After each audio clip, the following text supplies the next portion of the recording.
Kei te whakatūria e te tari pirihimana ārohe o te upoko o te ika, tētahi rōpū hou hei kimi I te hunga tū kino Tamariki, ka area no kia hāmenetia e te ture. He rōpū hei nā te kaihau tū a Tasha Penny, kua roa te tari pirihimana e tatari ana kia whakamanatia. It's a new concept of policing in relation to child abuse work for our area. Mena ko te kaupapa a te rōpū nei he whakatatu I te ahuatanga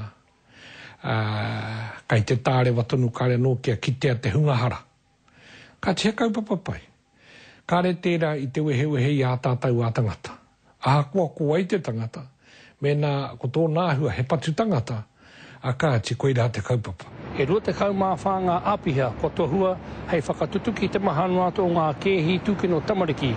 Ko roa e noho tāre wāna ki roto ngā tari pirihimana o kāpiti, whakatiki te awa kairangi, pōneke me te wairarapa.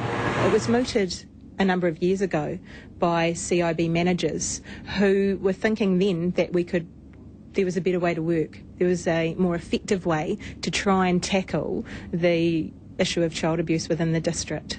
He ngā wari rawa pēr te haria te ture I ngā huatanga kimi huarahi. Hei raui e rātu momo tāngata ki roto I te hinaki. Hei ngā wiki e tū mai nei ka whakahaere te tari pirihimana o pōneke tētahi hui hei whakatau I ngā mema o taua rōpū. Joe Glenn, te karare.